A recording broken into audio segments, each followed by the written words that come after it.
Hello दोस्तों, hello. आज हम लोग देखेंगे टेंस के बारे में।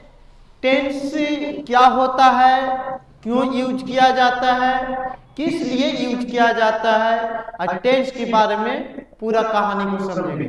टेंस का जो यूज होता है पूरे ग्रामर में, पूरे इंग्लिश में कहिए तो सब जगह आपका टेंस का प्रयोग किया जाता है। टेंस के बारे में जानकारी नहीं रहेगा जब तक आप लोग इंग्लिश का पढ़ पाना, सीख पाना संभव नहीं होता है। इसलिए आज देखेंगे हम लोग टेंस के बारे में। टेंस की विशेषता क्या होता है, इसका किस जगह पे यूज किया जाता है, टेंस को ही देखेंगे। आपका न्यूज़पेपर छपता है, उसमें भी टेंस का प्रोसेस किया जाता है। आपको बुक है, उसमें भी टेंस का प्रोसेस किया जाता है। तो जितना भी इंग्लिश का जो पढ़ा जाता है सब का सब टेंस से रिलेटेड किया जाता है। तो आइए आज देखेंगे हम लोग टेंस के बारे में।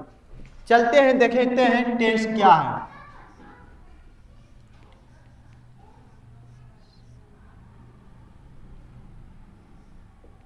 देखेंगे टेंस के बारे में क्या है। टेंस इसलिए प्रयोग किया जाता है कि टेंस से पता चलता है जब कोई कार्य किस समय में हो रहा है,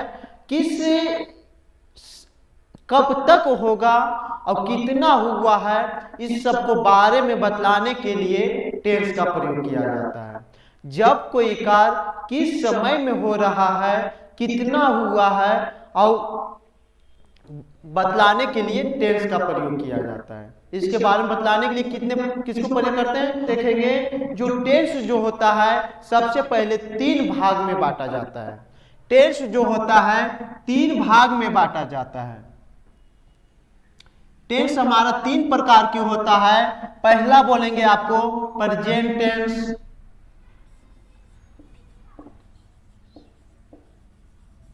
प्रेजेंट टेंस पहला बोलते हैं आपको प्रेजेंट टेंस। दूसरा बोलते हैं आपको पास्ट टेंस, पास्ट टेंस। तीसरा आपको बोलते हैं फ्यूचर टेंस, फ्यूचर टेंस। तो टेंस जो होता है हमारा 3 प्रकार के होता है। एक प्रेजेंट टेंस बोलते हैं, एक पास्ट टेंस बोलते हैं, एक फ्यूचर टेंस बोलते हैं। तो समझेंगे कि प्रेजेंट टेंस क्या होता है, पास्ट टेंस क्या होता है, फ्यूचर टेंस क्या होता है। सबसे पहले जब किसी कार्य को कर रहे हैं, यानी जो काम अभी प्रेजेंट में चल रहा है, इस सब को बारे में बतलाने के लिए प्रेजेंट टेंस का प्रयोग किया जाता है। प्रेजेंट टेंस को हिंदी बोलते हैं वर्तमान काल। इसका हिंदी बोलते हैं वर्तमान काल। इसका हिंदी आता है वर्तमान काल, यानी जो काम अभी वर्तमान में चल रहा है, जो काम अभी कर रहे हैं, इसको बारे में बतलाने के लिए प्रेजेंट टेंस का प्रयोग किया जाता है। पास्ट टेंस को बोलते हैं भूतकाल। पास्ट टेंस को बोलते हैं भूतकाल। भूतकाल कहने का मतलब जो कोई काम खत्म कर लिए हैं, जो कोई काम समाप्त हो गया है, उसके बारे में बतलाने के लिए पास्ट टेंस का प्रयोग किया जाता है। जब कोई कार्य खत्म हो गया है या उसके बारे में बतलाने के लिए पास्ट टेंस का प्रयोग किया जाता है। तीसरा है आपको फ्यूचर टेंस, जिसको बोलते हैं भविष्य काल।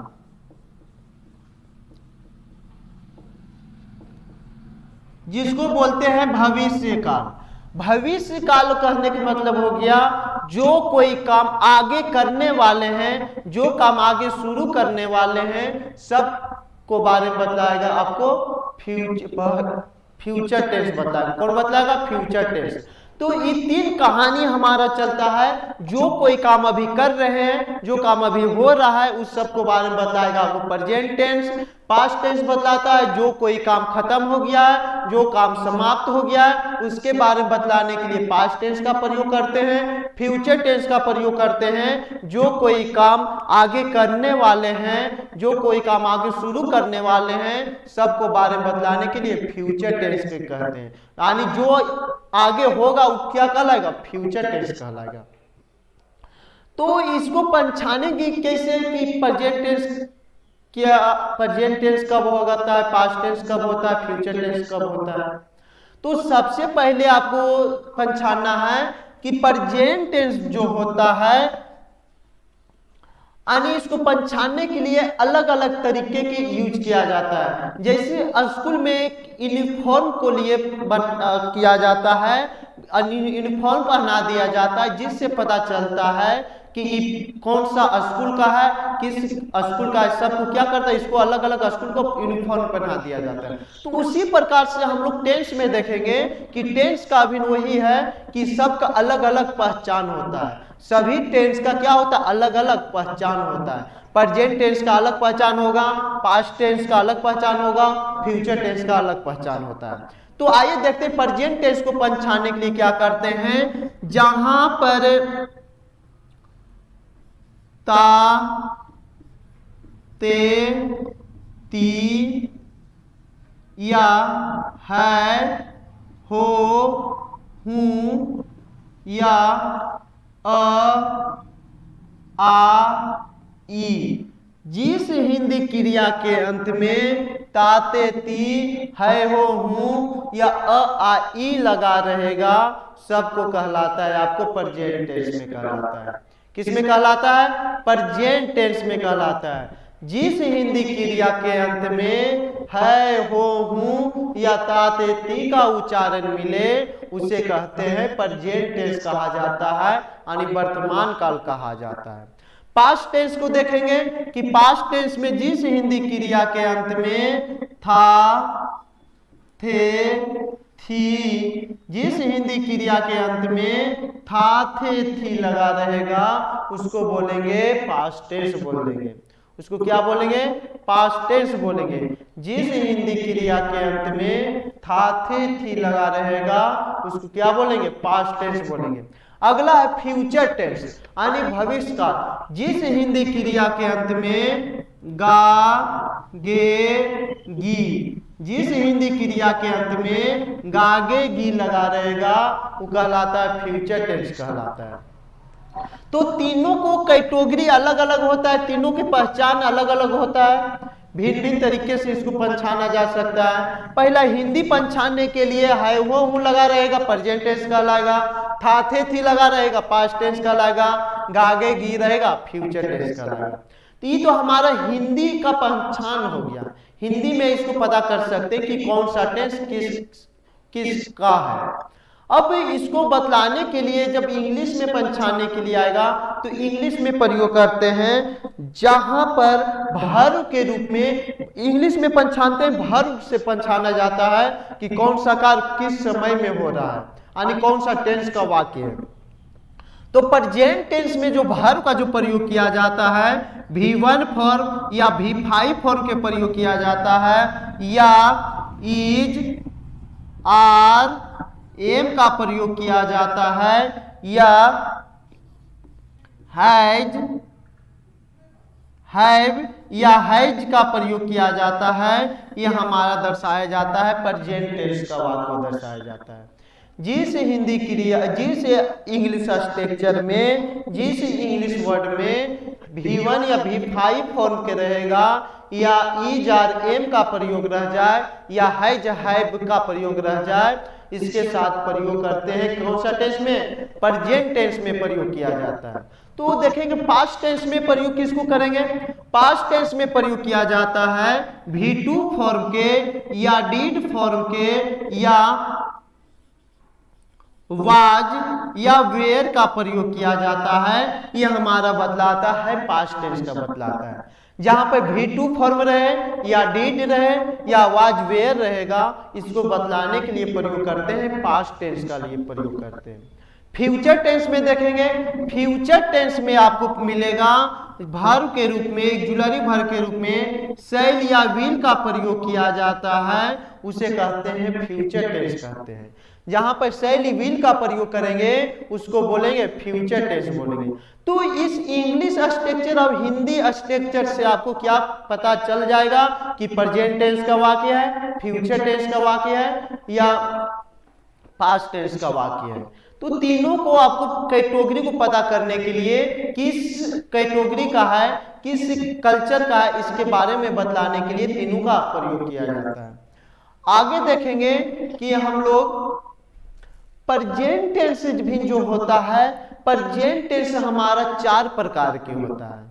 प्रेजेंट टेंस कितने प्रकार की होता है? प्रेजेंट टेंस हमारा 4 प्रकार की होता है और पास्ट टेंस भी हमारा 4 प्रकार की होता है। फ्यूचर टेंस हमारा 4 प्रकार की होता है। प्रेजेंट टेंस 4 प्रकार की, फ्यूचर टेंस, पास्ट टेंस 4 प्रकार की, फ्यूचर टेंस 4 प्रकार की होता है। तो इन तीनों हमारा 4 भाग में बटेगा।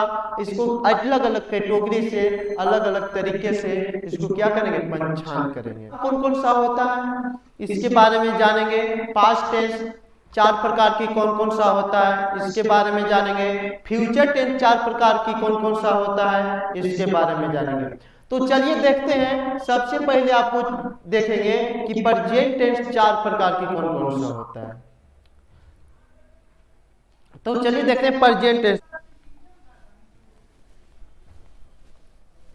पहला हम लोग देखेंगे प्रेजेंट टेंस के बारे में। प्रेजेंट टेंस जो होता है 4 प्रकार की होता है। प्रेजेंट टेंस जिसको बोलते हैं वर्तमान काल। प्रेजेंट टेंस के बारे में देखेंगे। प्रेजेंट टेंस होता है, सिंपल प्रेजेंट टेंस रहता है 4 टाइप का कौन कौन सा होता है। तो सिंपल प्रेजेंट टेंस को पंछाने के लिए जान गए हैं कि ता है, ती है, ते है लगा रहेगा, उसको क्या बोलेंगे? सिंपल प्रेजेंट टेंस बोलेंगे। इसका बनाने का नियम क्या है, बनाने का स्ट्रक्चर क्या है, इस सब के क्या करेंगे? स्ट्रक्चर होता है, किस प्रकार से बनाया जाता है, इस स्ट्रक्चर के बारे में बातें करेंगे। तो सबसे पहला देखेंगे सिंपल प्रेजेंट टेंस का पहला स्ट्रक्चर जो आता है, इसको बोलते हैं हम लोग अफर्मेटिव बोलते हैं।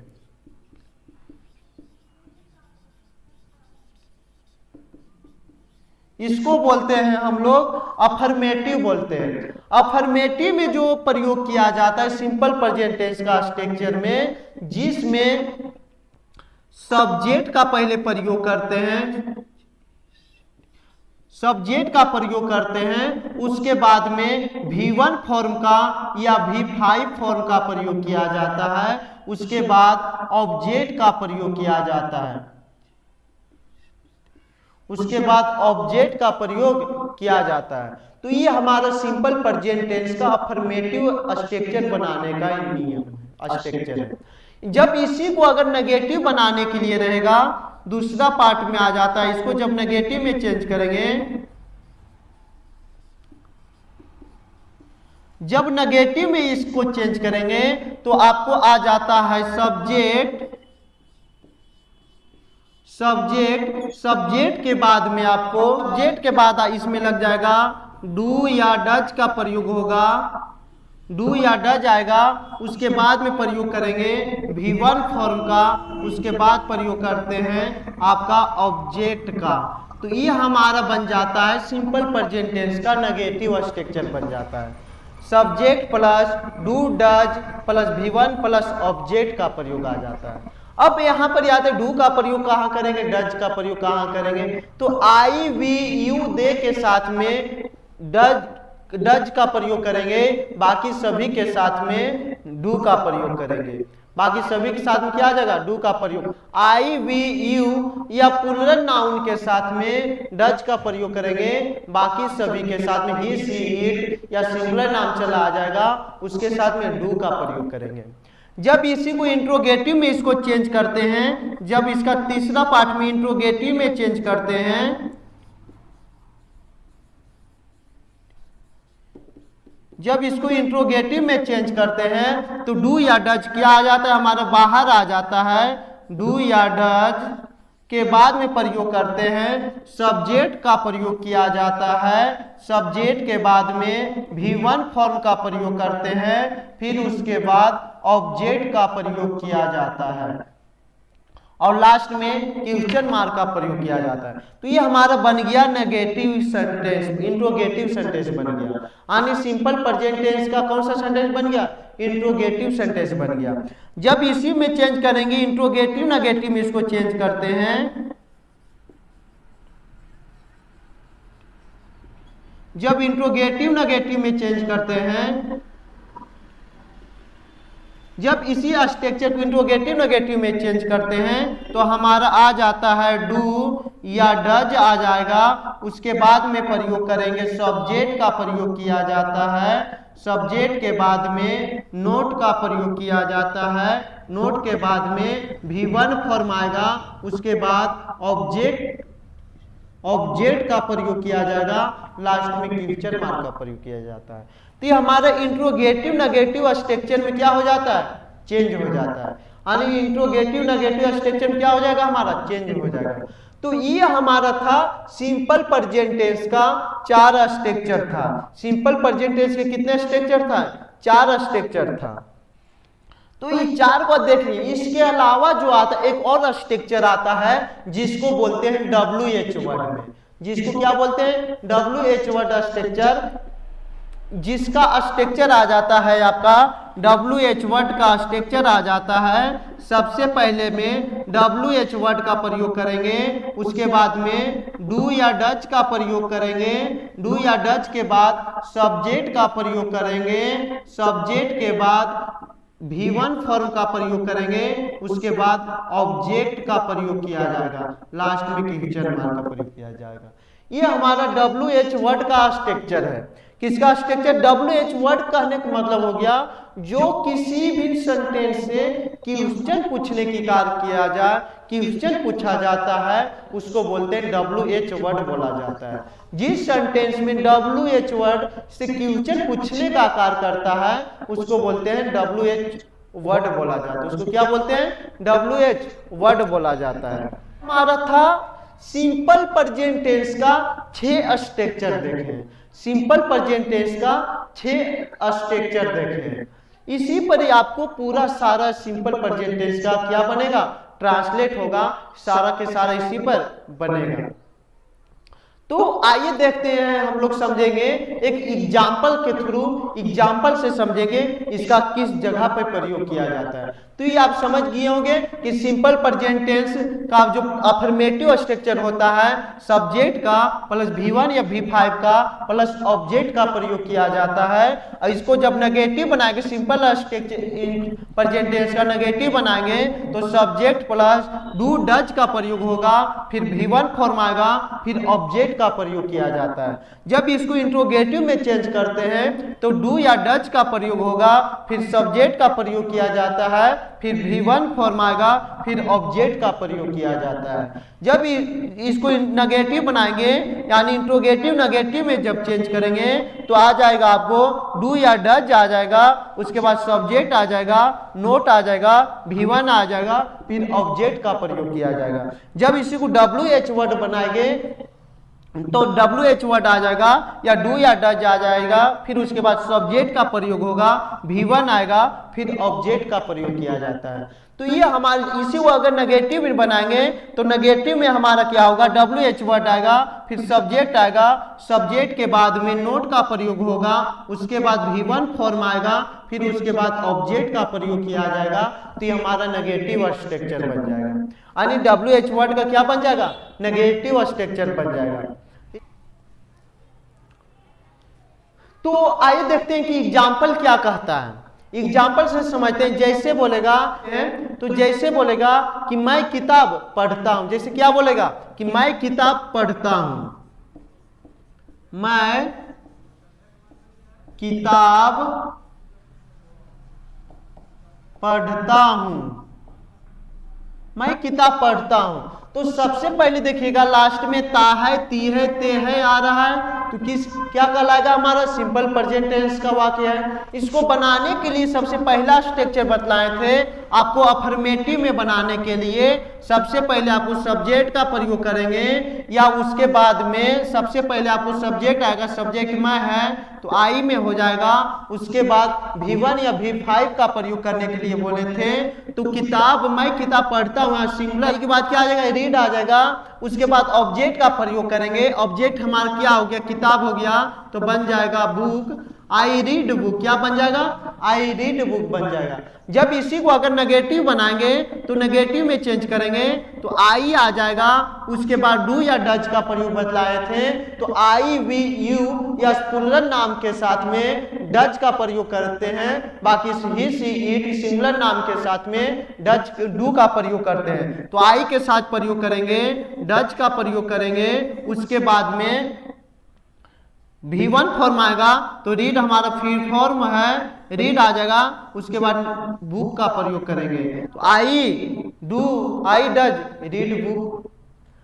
जब इसी को इंट्रोगेटिव में चेंज करेंगे, जब इंट्रोगेटिव में चेंज करते हैं तो डू डज हमारा बाहर चला आता है, तो बाहर आ जाएगा, उसके बाद आई का प्रयोग करेंगे, उसके बाद रीड आ जाएगा, उसके बाद ऑब्जेक्ट का प्रयोग किया जाता है, लास्ट में क्वेश्चन मार्क का प्रयोग करेंगे। जब इसी को नेगेटिव में चेंज करेंगे तो डू या डज आ जाएगा पहले, उसके बाद आई आएगा, आई के सब्जेक्ट के बाद में नोट का प्रयोग करेंगे, नोट के बाद में वर्ब का प्रयोग करेंगे, वर्ब के बाद में ऑब्जेक्ट का प्रयोग किया जाता है।